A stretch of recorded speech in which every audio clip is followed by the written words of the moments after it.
and welcome to another episode of From No Crypto to No Crypto. This is the Crypto Coach, Blockchain Wayne, with another cryptocurrency podcast. Today's episode brought to us by Concierge Club, mobile private key wallet, and point of sale solution. Today's episode is also brought to us by Unchained University, education that breaks the chains that bind us. Cryptocurrency and blockchain education made simple. All right, so it's been a while since we've done a podcast episode. So if you're one of our regular followers, I do apologize. I've been spending a lot of time working on content for Unchained University to get that off the ground, to get it ready to go, and really wanted to focus 100% on that. But we will be getting back with the regular podcast now going forward. So today's episode, we're really going to take a look at what's going on in the economy, right? Because just to learn about cryptocurrency is good, but it's even better to understand the need, the purpose, why is it so important, why is it such a big deal, and why are some financial experts really bullish on it, and also why are some banks and governments and other financial institutions, why are they scared of it? And to really understand that, we've got to take a deep dive into what's happening, what's really happening in the market today. So that's what this episode is going to focus on. We want to really focus on that. So when you look at what's been going on over the last several months, there's been over 3 trillion, yes, trillion with a T, tongue-tied there, $3 trillion that has been infused by the Federal Reserve into banks. And to understand that, you really have to understand there's a system called overnight repo loans. Now, when I talk about repo, I'm not talking about when someone doesn't pay their note on their car or boat or something like that and it gets repossessed. Not that type of repo, but it's financial institutions, it's banks borrow cash from money market funds, many times do it overnight, over a short period of time, a day, 2 days, 3 days, to be able to try to make money on that money before they pay it back. So it's a short-term loan, but it's normally between banks and other financial institutions or money market funds. But what's happened is, starting back in September, banks and other financial institutions weren't open to lending money to other banks overnight. So that market dried up overnight. Banks had zero liquidity. They didn't have the money they needed to be able to operate and continue those repo loans. I like to compare it. Now, it may sound over your head, but think about this. Think of it from a personal standpoint, right? You need to borrow money to be able to pay your bills today, right? So you go get a payday loan. As soon as you get paid, you pay it back, but then you borrow another loan. You take another payday loan out. And you continue this process, and it continually increases. That's what's happening with banks right now because there's zero liquidity. Last time there was an issue like this with the repo overnight markets was in late 2007, early 2008. What happened in 2008? And then you just look at some of the other signs, right? The Federal Reserve has said that they're basically adding this liquidity to banks so the other banks wouldn't loan it. So Federal Reserve steps in and they provide the quote-unquote loans, yet their balance sheet is continue to go up and up and up as if these loans aren't exactly being paid back. So is this really a loan, or is this a kind of an undercover hidden bailout? Right? Think about the bailouts of 2008 and what happened. So are we heading towards a market crash? And that's why you need to understand the importance of cryptocurrency. And when you look at different things, when you look at cryptocurrency, you also look at gold markets, right? Those tend to perform best. Those are going to perform best in a recession because in a recession, most assets are losing value. The purchasing power of the dollar has been going down and down and down, which has made people that are savers losers, according to Robert Kiyosaki, author of Rich Dad, Poor Dad, and his most recent book, Fake, which if you haven't read Fake, I definitely recommend that. But that's what's going on in the market. So cryptocurrency, let's start with Bitcoin. Bitcoin provides a deflationary asset. Sure, right now it's volatile, and a lot of people have concern about that. Bitcoin can go from $14,000 per Bitcoin down to $6,000 per Bitcoin, could go back up to 10, and could even, we could potentially see a drop to 4,000 or 5,000 before we see Bitcoin move up again. And that's because we're comparing it in value to the US dollar, but is a deflationary asset. So over the long term, it actually provides more promise because as more and more adoption happens, the demand is going to continue to grow. Unlike the Federal Reserve that you can just print more money on demand, Bitcoin has a set rate. right? 21 million. 21 million is the max. There's probably several million, if not more, that are lost forever, where people may have mined it or held it in the early days and discarded all their information to access it. So that's off the market. Deflationary some more, right? And then a report came out this week that over 11 million Bitcoin have not moved, right? And just sitting there, not being moved, not being traded. Some portion of that could be some that's lost, but I think a lot of portion of that's people that are holding it for the long term, because when you understand the value of that asset, it could go down to $1,000 tomorrow. The long-term future of Bitcoin is still bright because it's going to be, it's going to really take off as demand increases. As demand increases and supply doesn't, the only thing that's going to happen is it's going to go up in value, because people aren't going to be willing to sell it unless that price gets to a higher point. The more holders we have that are holding Bitcoin, that are holding out for those higher prices, the higher it's going to climb. And that's how you see market prices fluctuate. It's really just based on what people are willing to pay for it and what people are willing to sell for it. And when there's more buyers than sellers, you're going to see the price go up because the demand is scarce. I mean, the demand is there, but the supply is scarce. When there's more sellers than buyers, you're going to see the price go down. And that's typically how markets work. So this is a time where you can take advantage of things that are happening. So I'm not giving you financial advice to buy Bitcoin right now while it's in the dip, because obviously it could dip further. But one of the things I always like to teach, if you're not ready to trade, don't understand how to trade markets or look at indicators on charts, or maybe you just don't want to deal with the volatility of what's happening in cryptocurrency as a trader, then dollar cost average. Someone asked me, how much do I need to put in? Dude, you can put in $5. You can put in $10, $20. So it's just all about what you want to put in, but do it consistently. Consistency is the key. If you had started putting in at the all-time high and you'd have bought Bitcoin the same amount every week all the way up till now, you'd still be very positive on your investment, because even though you started buying Bitcoin at its peak when it was at $16,000, $17,000, $18,000 back in 2017, you held it all the way through the dip and you continued to buy more. Your average buying price is lower than what the price is now, so you're sitting in profit. And that's how the long term can be. Some people don't want to deal with the volatility of the market, and if that's you, that's fine, but don't miss out on this opportunity, because great opportunities are seized when things are volatile, when things are uncertain, when things are shaky. And I'm going to go back to the recession of 2008. When you look at what happened when market crashed, real estate crashed, the fortunes that were made since then were not made in the most recent years when the market was hot. It was actually made by those people that were buying while people were panic selling back in 2008, when the real estate market was crashing and people were buying up cheap properties. When the stock market was crashing and people were buying up cheap stock. Now, obviously, if you look at what's going on with the economy, those repo loans over the last several months, trillions of dollars have been put into those repo markets by the Federal Reserve, which is very alarming. And there's also some rumors swirling around that multiple banks are currently failing. And by failing, meaning they don't have the liquidity, they have creditors, and from the speculation is that certain creditors are unwilling to renegotiate terms of that debt, so they're calling them on it. So what happened? Those banks are going to fail, and that's going to lead to a trickle effect, a domino effect, you call it, where we're going to see markets take a hit. And that's just really what's going on. Compound that with the trade war with China right now. I'm not any expert. I'm not, or should I say, I'm not a financial market expert to tell you this is what's going to happen. But if you can look at the signs, prepare yourself. Some of the safe havens that I personally feel are going to be cryptocurrency, and not all of them, right? There's thousands of cryptocurrency out there.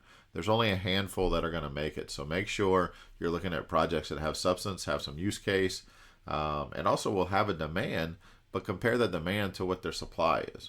Right, and then also look at other commodities. Gold is also going to outperform, I believe, the stock market and other entities, over the near future. So that's what's going on in the cryptocurrency market. That's what's going on in the financial markets.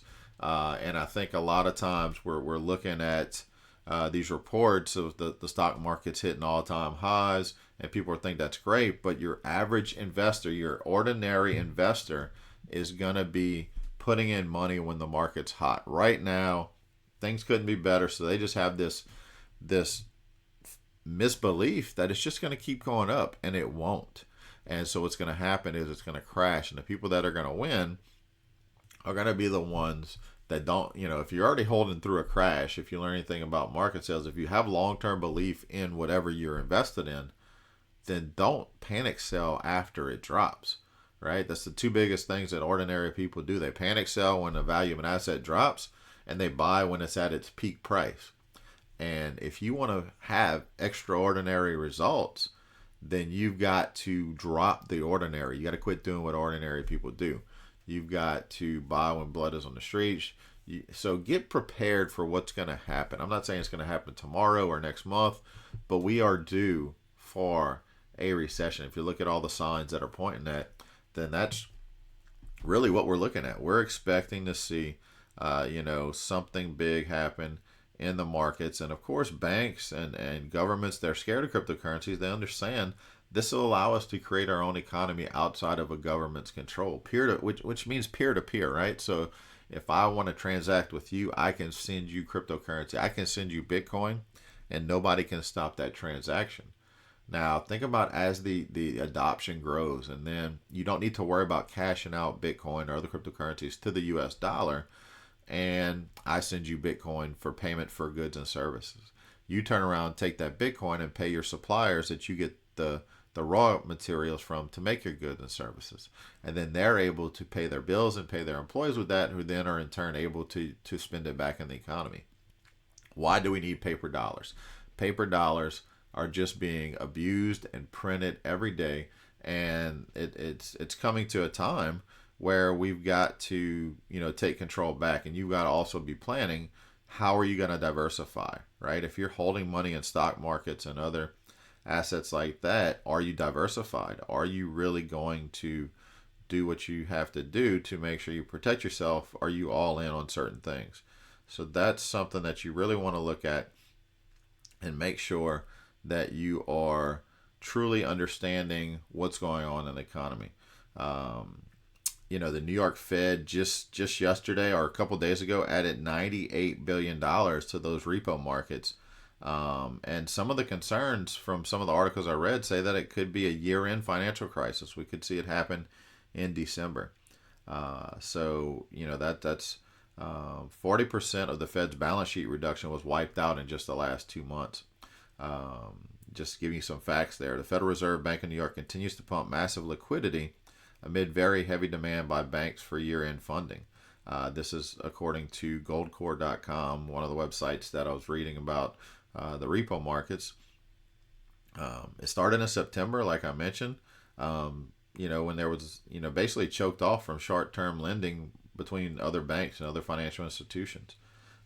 So nearly $3 trillion have been pumped into unnamed trading houses in just over the last 2 months.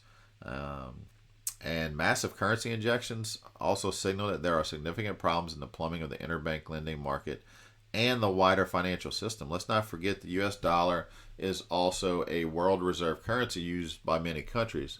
So what does that mean? If we see something happen, we could see a global financial crisis.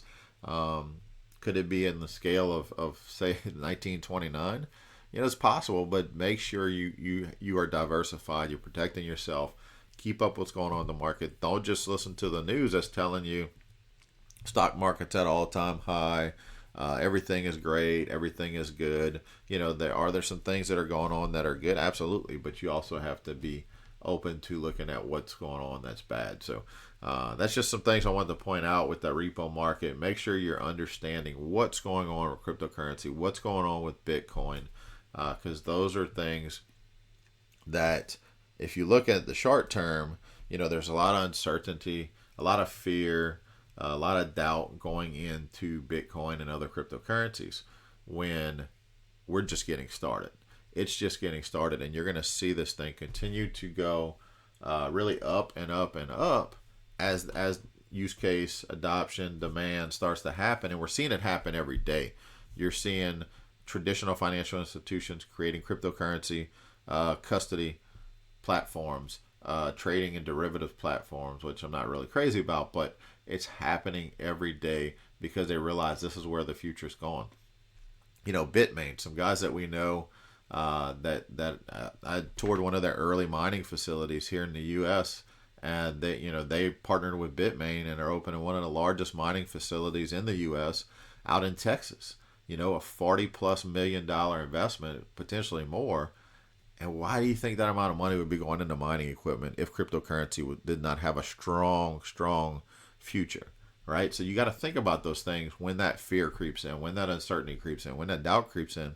Your fear, uncertainty, and doubt should be rightfully placed on the current stock market, on the current U.S. financial system, on banks. Anything that you have invested in that, you need to really diversify and make sure that you're set up for the future. So with that, I'm going to kind of take a quick pivot. Early in the episode, I mentioned Unchained University, unchaineduniversity.com. It's a project that I've been working on for quite some time, building a full educational platform. Over the last few years of being involved with cryptocurrency, a lot of people, when they hear about cryptocurrency, a lot of people I know will reach out and say, hey, where do I learn more about it? How do I learn? And I would send them different resources here, there, everywhere to learn. And it's really a splintered market. There's also some bad players out there that are charging anywhere from $100 a month all the way up to $500 or more a month to quote unquote teach you about crypto and give you signals. First of all, Unchained University is not a signal provider. Now, when I say signals, I mean we don't tell you when to trade what. No, we're going to teach you the tools of how to trade and how to learn how to read charts. And we also teach you the basics of cryptocurrency, foundational level, also the history of money. But back to the trading signals, it goes back to that old saying, you can teach, you can give a man a fish and feed him for a day, or you can teach him how to fish and he can feed himself every day. So we're going to teach you what you need to know about cryptocurrency and blockchain. It's an ever expanding course, so it's not something that you just take once and you're done, but it also has cryptocurrency rewards tied to it. We take a percentage of membership fees and we put it into I guess you can call it a pool. And as you don't get paid any cryptocurrency for joining the program, but as you complete modules within the courses, you will earn what's called Unchained Coin. Unchained Coin is cryptocurrency that was created just for the platform, and the value of that cryptocurrency is backed by that percentage of the membership fees that's diversified, and some of it's traded. So there's no guarantee on value, but it is, our goal is to have it go up in value over time.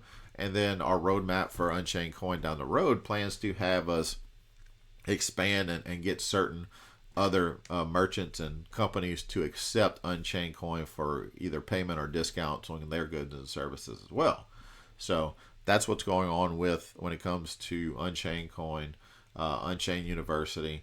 The reason I'm bringing it up at the end of this episode is because what we just talked about, you've got to educate yourself. You also have to beware of some of the predators out there that will lure you into bad investments, saying that they can manage your money. Anything that promises unrealistic returns or anything like that, you need to stay away from. Projects like Cloud Token, Cash FX, and some of those other programs that are active right now are going to crash, are going to collapse, just like Plus Token did. Plus Token earlier in the year was a cryptocurrency Ponzi scheme that took people for over $3 billion worth of cryptocurrency. And it's all because they were blinded by greed. Oh, I just hold my cryptocurrency in this wallet and it's going to magically pay me so much a week, 5 to 6% a week just for holding it in the wallet because it's got a bot that's trading it, right? All of that is false. None of that can happen. I did an episode several months back about Cloud Token and about all the issues with that one being a scam. And today we're seeing people posting forums about people that got involved. They're unable to withdraw their money that they quote unquote earn. They're unable to make withdrawals. And the company even made an announcement that they're going to stop allowing withdrawals of cryptocurrency. Instead, they're going to pay you in mobile phone data, which they started rolling out SIM cards, and you've got to try to sell that data on the open market that they created. So a whole lot of problems there, but that's just one example. But we will teach you how to identify and spot those companies to steer clear of, who to stay away from, and where to get some great information. We're not the end all be all for information. There's a handful of other companies and people that we want to point you to that are legitimate, that are focused on education, that will teach you what you need to know about cryptocurrency and blockchain. So hopefully this was helpful, and that's it for today's episode. Thanks for listening in, and we will catch you on the next episode.